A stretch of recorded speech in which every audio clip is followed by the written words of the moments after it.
pun tapi tangan sampai-sampai tak habis ke bawah. Mampu rukuk. Alhamdulillah.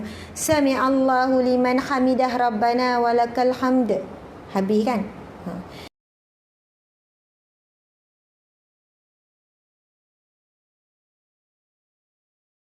Nak share bab rukuk ni macam mana solat atas kerusi ni. Okey. Saya tahu kalau saya buat ni kan live pula, mungkin ada asatizah, ustaz ataupun ustazah tak setuju. Sebab dah berlega dah macam-macam tata cara. Ada yang kata bila solat berdiri, bila solat atas kerusi, betul berdiri dulu tu wajib.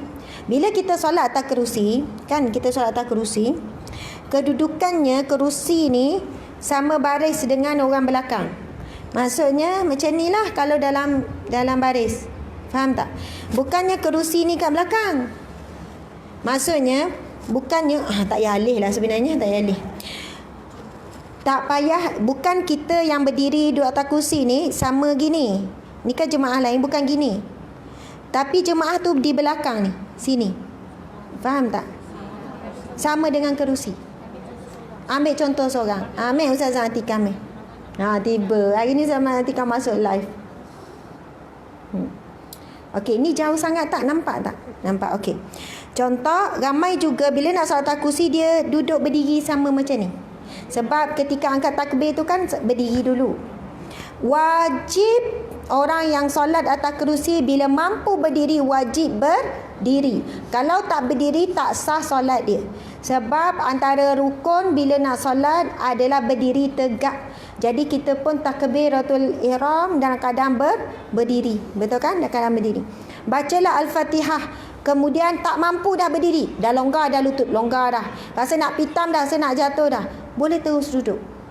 Terus duduk. Masa tu duduk. Jadi sekarang ni pun tapi tangan sampai-sampai tak habis ke bawah. Mampu rukuk. Alhamdulillah. Sami'allahu liman hamidah rabbana walakal hamd. Habis kan? Lepas tu nak sujud memang tak mampu nak sujud. Contoh tak mampu dah. Dah tak boleh dah. Nak sujud masa tu kita boleh terus duduk. Boleh terus duduk. Duduk. Lepas tu kita pun buat pergerakan sujud. Allahu akbar. Allahu akbar. Duduk antara dua sujud. Kemudian sujud balik. Allahu akbar. Ikut imam. Kemudian Allahu akbar. Kita mampu berdiri? Berdiri. Berpegang pun tak apa, berdiri. Allahu akbar, berdiri, baca Al-Fatihah. Betul kan? Tapi dah duduk tak boleh bangun dah. Ada yang macam tu, mula-mula awal je boleh berdiri. Dah duduk tu dah tak boleh dah. Nak bangun tu dah berat dengan lutut tak kuat. Sebab bila nak bangun dia kena kuatkan lutut. Dah tak boleh nak bangun. Duduk je lah. Lepas tu dah mula. Dah berdiri pun ketika baca Fatihah pun duduk. Kemudian rukuk pun dalam keadaan duduk. Kemudian macam tu. Nak bangun balik kadang sebab bangun tu dia jadi jatuh balik. Kita boleh tengok. Terutamanya kalau orang tu dia dah badan dia dah berisi, lutut dia pun dah longgar, dia dah tak kuat. Jadi daripada berdiri nak duduk boleh. Daripada duduk nak berdiri nak kena ada orang tolong angkat dia. Jadi dalam keadaan solat secara duduk ada juga tata cara yang ustaz-ustaz kata bila berdiri macam ni. Ada tata cara yang saya tengok tu kena solat berdiri kemudian rukuk.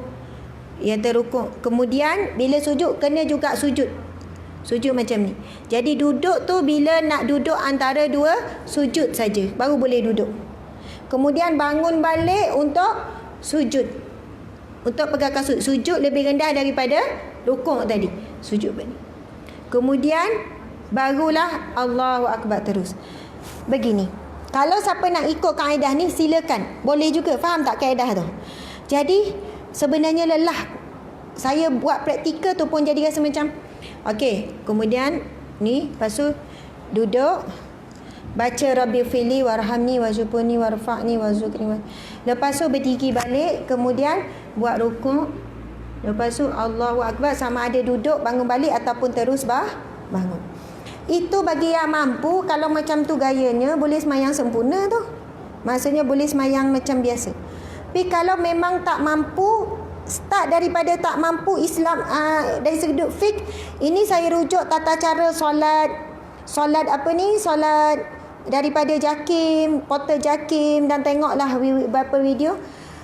Kita ni buat setakat yang mampu. Bila tak mampu boleh terus duduk. Start daripada tak mampu tu. Kau nak bangun duduk tak dapat, duduk je lah terus.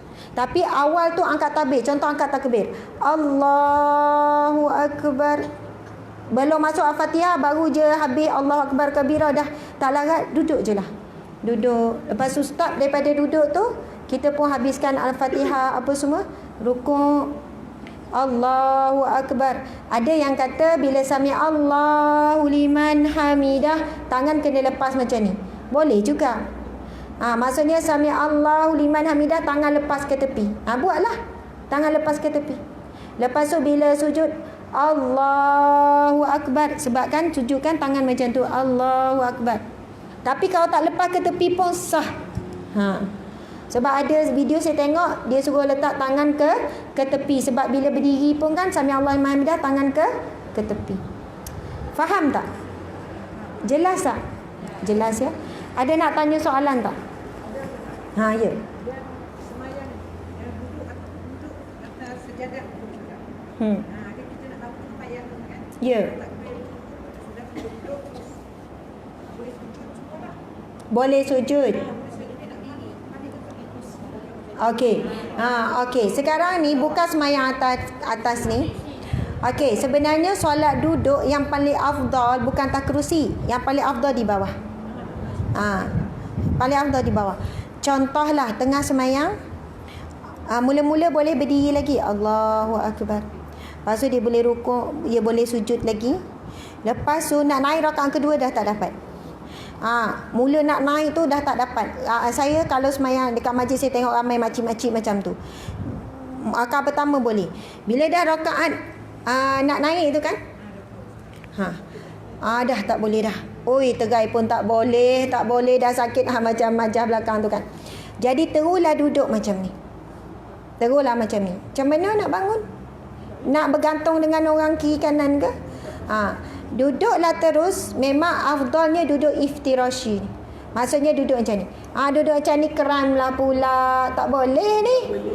Duduk antara, sebenarnya memang kalau ikut cara yang betul macam ni lah. Duduk antara dua sujud dan duduk tahiyat awal macam ni. Ni lurus. Ramai kita macam ni lah. Lipat terus dua-dua. Lepas tu ataupun macam ni, dia lesen ke belakang macam tu.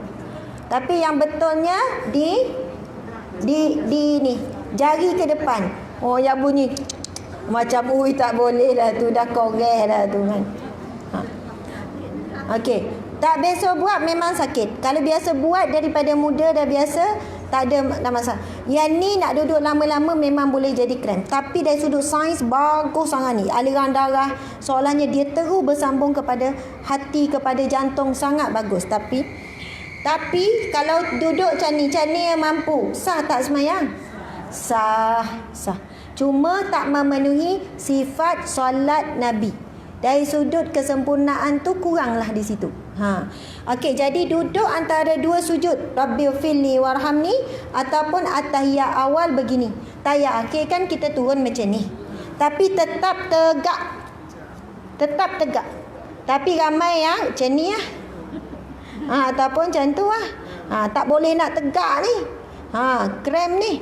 Okey, jadi tak apalah macam mana kaki tu semuanya sah. Jangan pula kita gitu tak sah. Ia tak ada kaitan sah ke tak sah tu. Itu adalah sunat hayat, sunat perhiasan. Bila kita mampu buat, cantik solat kita tu. Dek, akak duduk ni nampak tak? Nampak? Cantik solat kita tu. Subhanallah. Baiklah, jadi kalau solat duduk, tak boleh nak duduk tahiyat awal tu. Jadi kita duduk tahiyat akhir. Betul tak? Dapatnya tahiyat akhir. Duduk tahiyat akhir. Kaki pun tak boleh macam tu, jadi macam tu. Tak apalah mana-mana. Lepas tu kita pun dah Al-Fatihah, dah tak boleh bangun tadi. Al-Fatihah baca. Lepas tu bila rukuklah sikit. Rendahkan sikit je. Lepas tu sami Allahu liman hamidah rabbana walakal hamd. Letak balik tangan atas ni. Ataupun nak letak sebelah pun boleh. Sebagai tanda tangan ketika i'tidal. Lepas tu sujudlah macam biasa. Lepas tu sujud boleh. Lepas tu bangun pula Rabbighfirli warhamni, tegak. Rabbighfirli sama macam berdiri, tegak betul-betul. Kemudian sujud. Kemudian Allahu Akbar sama ada berdiri terus ataupun atahiyat awal. Subhanallah. Ya, biasa macam tu. Masa duduk tahiyat awal, duduk tahiyat akhir. Lepas tu baru teringat, baru 2 rakaat. Tak sabar, tak menyabar. Ada 2 rakaat lagi. Saya pun besok kadang kan, duduk tahiyat akhir. Alamak, tersilap. Tak ada masalah. Tak ada masalah, nama pun tersilap. Dan ia tidak, kalau sengaja pun. Ada orang memang tak boleh duduk tahiyat awal. Asal duduk je, duduk tahiyat akhir. Bila duduk antara 2 sujud pun, dia duduk tahiyat akhir. Memang tu kadar kemampuan dia. Dia tak boleh nak duduk atas ni. Dia tak boleh nak lipat ni. Ni kan duduk tahiyat awal kan kena lipat. Dia tebal sangat ni. Maksudnya besar ke apa ke tak boleh nak lipat ni. Dia kena bila duduk je duduk macam ni. Duduk atau 2 sujud. Rabbighfirli warhamni, sujud. Semua kena duduk bersimpuh macam orang datang meminang tu kan. Bersimpuh macam ni lah. Jadi beginilah tata caranya bila duduk ajar, tak ada masalah. Kalau terlupa lepas tu bangunlah macam biasa. Ustazah, pakai kursi kan? Saya datang macam ni, saya tolak macam ni. Belakang Ustazah. Jadi kursi ni mengganggu. Macam mana tu? Sebab tu tadi kata, Banyakkan macam tu lah. sepatutnya tadi kerusi duduk mana? Ni, ajar duduk sini. Okey, sah dah penuh sini kan? Orang datang. Ikut belakang pula. Tapi depan ada kursi. Tak mengganggu. Tu nak sebut tadi. Bila kerusi, kena duduk soft macam ni. Yelah Ustazah faham. Itu kira dah penuh. Dah penuh. Datang lagi orang masuk sini pula. Yelah, masuk belakang. Masuk belakang. Dia tak akan, dia tak ganggulah kursi ni. Tak ganggu. Sebab dia sama soft ni. Dia yang jadi ganggu sekarang sebab dia duduk berdiri macam ni. Dia sama dengan orang lain, kursi ni akan ganggu orang belakang.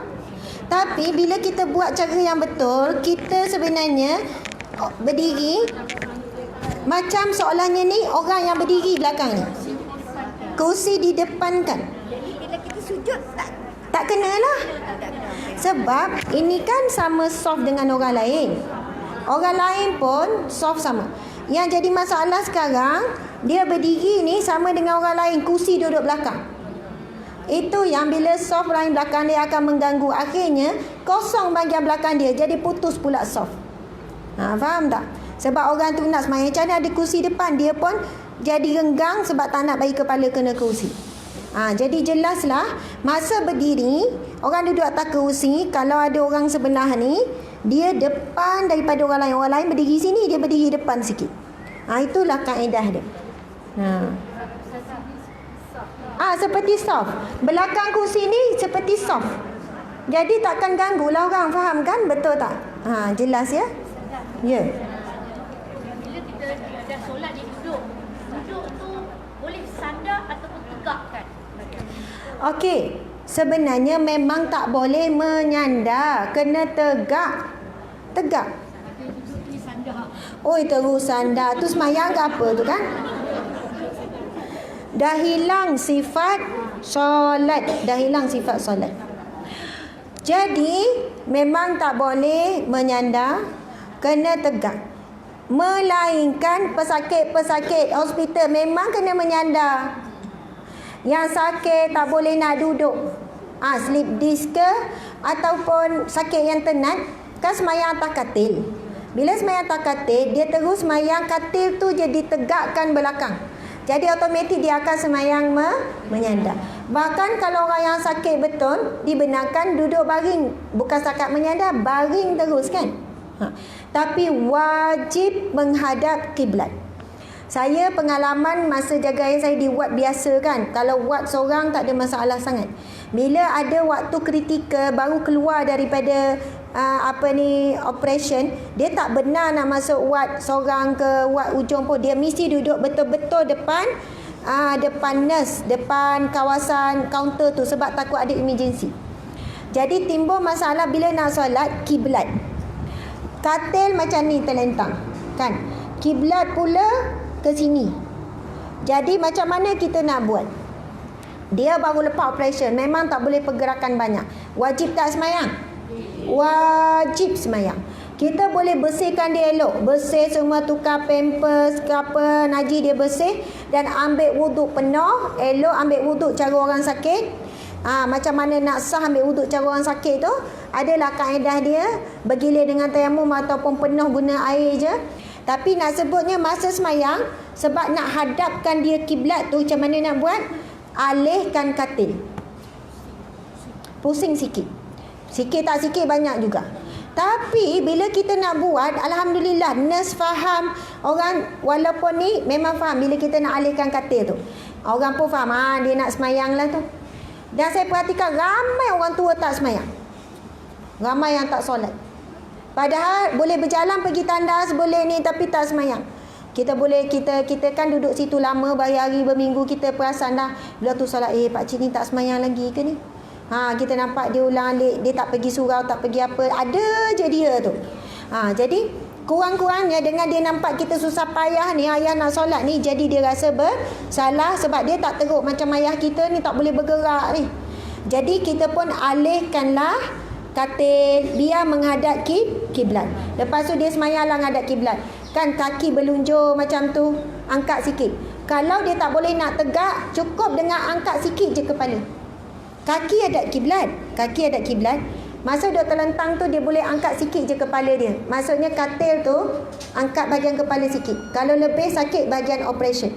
Angkat sikit je kepala. Ataupun tak boleh angkat, tak boleh nak angkat langsung, letak sikit je bantal supaya kepala tu tinggi sikit, nampak kiblat. Itu pun dah cukup syarat. Tapi wajib hadap kiblat, dan solat itu sah, tak perlu qada nanti lepas dia sihat. Tapi kalau dia tak mampu nak hadap kiblat, dekat bilik dekat ni ICU boleh tak nak alih-alih katil? Oi, wayar penuh, itu penuh kiri kanan. Saya ingat masa saya ICU, dia dapat buka mata, antara perkataan pertama dia sebut, solat. Nak solat. Pukul berapa nak solat. Jadi walaupun masa ICU, ayah saya dah arwah kan bulan Ramadan hari tu. Lepas operation berapa jam dia cepat sedar, dia pun terus kata ambil wuduk nak solat. Masya Allah. Kemudian kita ambilkan wuduk apa semua. Lepas tu bila nak solat memang tak dibenarkan alih. Jadi dia solatlah mengikut kadar kemampuan. Kita pun tak nak bersihkan dia banyak sebab operation 3 tempat, operation 10 jam. Operation saya sangat besar masa tu sebab nak buang saluran makan. Jadi bila buang saluran makan, dia belah bawah ni, dia belah juga bahagian paru-paru dan belah bahagian atas. Jadi tiga tempat besar operation. Jadi tak boleh nak bergerak. Jadi bila macam tu ambil wuduk, dia semayang juga tak hadap kiblat. Bila dah sihat kena qada solat tu. Sebab apa? Tak cukup syarat tak hadap kiblat. Kalau dekat wad biasa dia dah okey, dah boleh bergerak, hadap kiblat cukup, tak perlu qada lagi yang tu. Jadi lepas dia sedar, dia dah kuat sikit, memang dia banyak kejap qada solat. Mana yang kira dia suruh minta tolong ingatkanlah berapa kali dia solat tak sempurna. Hadap kiblat tu dalam keadaan najis tak bersih betul-betul. Subhanallah. Ada waktu solat antara maghrib dengan isyak kan pendek, betul tak? Lepas tu dia kata macam mana waktu tu, ada waktunya doktor tak bagi kita masuk. Mungkin ada waktu dia melawat ke apa, tak bagi. Jadi kita ni bimbang, macam mana ayah nak solat, mesti ayah tunggu. Masa tu dalam ICU kan. Macam mana ayah nak solat? Jadi kita pesan kepada beberapa nurse, boleh tak tolong tengok ayah saya nak solat. Lepas tu bila masuk kan, ayah pun kata, tadi ada bukan nurse perempuan, nurse lelaki yang tolong ambilkan wudu.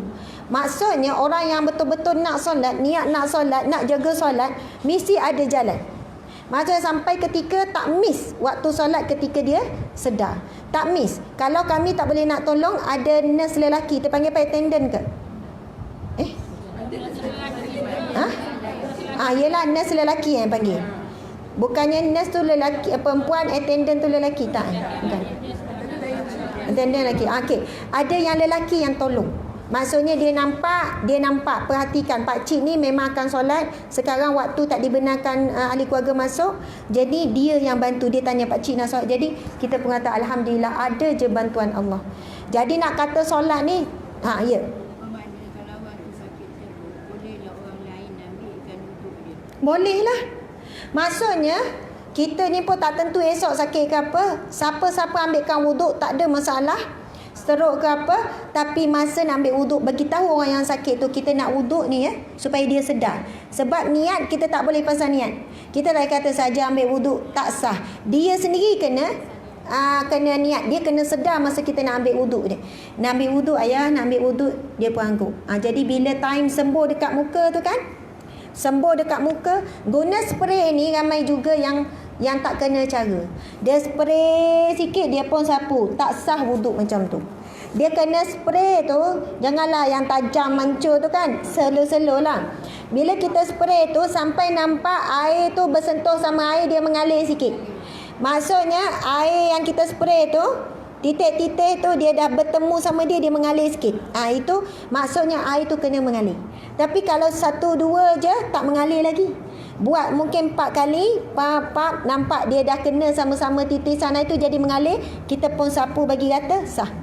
Tangan pun sama, kita spray kena lebih sikit, nampak air dah mengalir. Bukan mengalir laju, cukup dengan titis tu dia bercampur. Dia jangan kita sapu lagi, nampak dia dah terkena sama dia, dia pun meleleh. Dah meleleh tu, boleh, cukup syarat. Macam tu lah kaedah dia.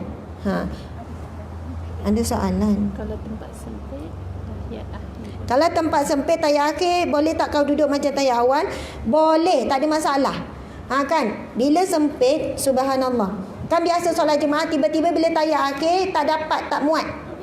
Semua kebetulan 5 orang semua lebar-lebar belakang. Berdiri muat, rukuk muat. Bila tahiyat sudah duduk atas orang. Jadi boleh saja duduk tahiyat awal. Sah saja solat. Sebab itu untuk akan datang kita akan cakap bab perbezaan rukun, sunat ab'ad dan sunat hayat. Itu termasuk dalam sunat hayat. Duduk yang penuh tu itu adalah sunat hayat. Mampu buat, cantik, sempurna solat kita. Tak mampu buat, duduklah dengan kadar kemampuan kita.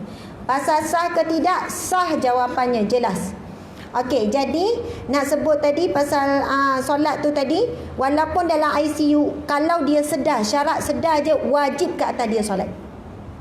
Tak boleh kita ahli keluarga ni, tak apalah ICU nak solat macam mana. Itu ayat biasa. Sebenarnya saya minta maaf, di ICU tu lah kena jaga solat. Sebab antara dua, hidup kan mati. Kita tak nak mati, meninggal kau kat ICU tu dalam keadaan tak solat.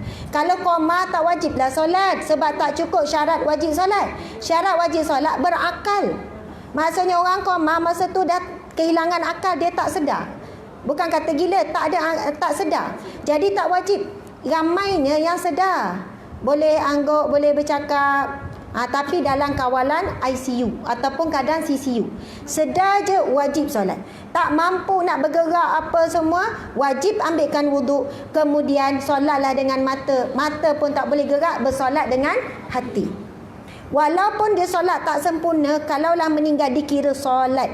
Tapi na'udzubillah, kalau meninggal 4 hari 5 hari duduk dekat ICU dan keadaan dia sedar dan dia tak solat, dikira sengaja meninggalkan solat. Na'udzubillah min zalik. Saya pernah ziarah orang sakit kencing manis. Dah tak ada kaki, dua-dua tak ada. Lepas tu pergi ziarah, saya kata, saya nak tanya soalan, saya nak tanya direct macam ni kan kalau tanya direct.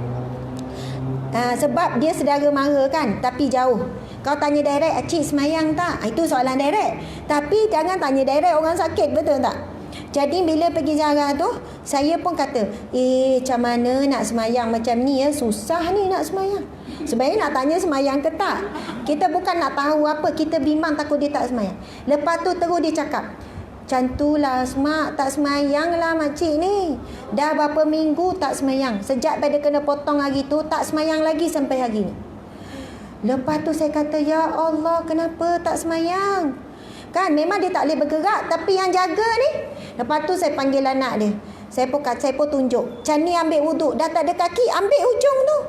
Maksudnya yang tak ada kaki, mana yang paling ujung. Setakat mana yang ada, wajib walaupun tak ada kaki. Kan yang tak ada rambut, bukan tak ada kepala, tak ada rambut, kan wajib menyapu kepala. Rambut tak ada masalah. Yang menyapu kepala kan. Nak katanya, cerita saya tadi tu, lepas tu barulah dia start semayang.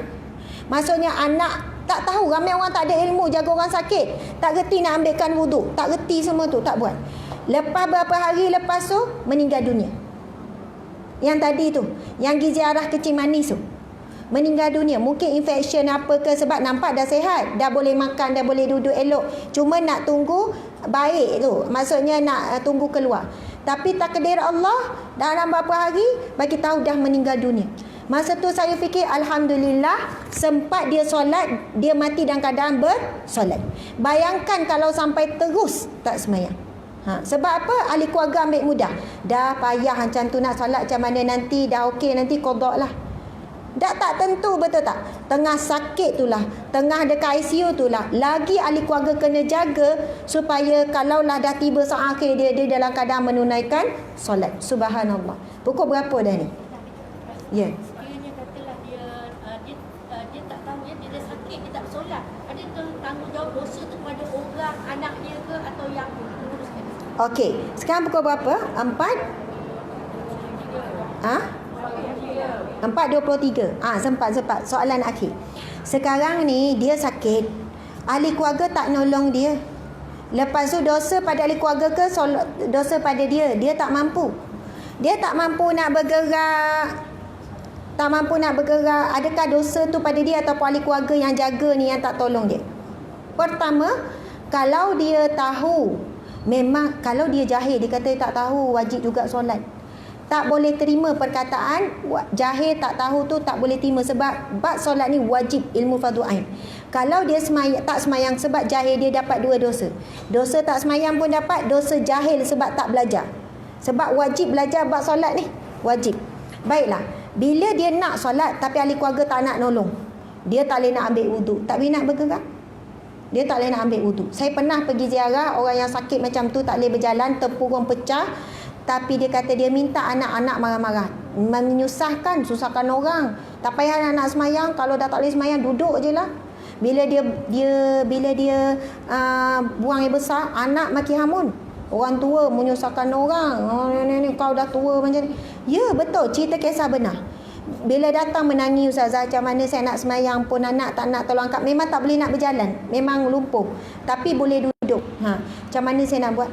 Saya kata saya pun tak boleh nak datang ambil wuduk hari-hari ke setiap waktu. Saya kata setiap kali masuk waktu hajah semayang je. Walaupun ketika tu tak ada wuduk, lepas tu dalam keadaan bernajis, dalam keadaan orang tak boleh nak tolong kan. Jadi kalau boleh, makcik sediakan bekas wuduk tu, spray tu, biar makcik sembuh sendiri. Dia boleh nak sembuh sendiri, boleh. Tapi najis, ustazah, macam mana? Najis tu tak boleh nak tukar sendiri, memang tak mampu. Tak rasa apa-apa bawah ni, tak boleh nak ni. Anak tak ada nak tolong setiap kali waktu. Jadi makcik semayang je lah. InsyaAllah nanti makcik sehat, makcik kena qada balik sebab tak sah solat makcik ni, sebab makcik solat dalam keadaan bernajis. Lepas tu, kalau sekiranya apa-apa berlaku pada makcik, meninggal dunia keadaan macam ni, dikira makcik tak sengaja tinggalkan solat. Sebab masa saya ziarah tu, dia dah lama tak solat. Dah lama. Sebab tak mampu yata tak solat lah. Dah berapa bulan. Lepas tu baru ni saya ada terjumpa anak dia kat luar lah. Sebab saya pergi berapa kali sampai kenal dah anak dia. Saya kata, mak macam mana? Alhamdulillah sekarang mak dah boleh berjalan, dah boleh pergi sendiri tandas. Jadi Alhamdulillah dia ada kesempatan untuk qada balik solat dia. Faham ya?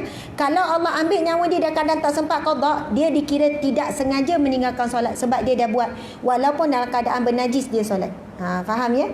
Jadi macam mana pun keadaan, wajib solat. InsyaAllah. Kalau tak mampu ada wuduk, semayang je lah walaupun tak ada wuduk. Dia dipanggil solat menghormati waktu.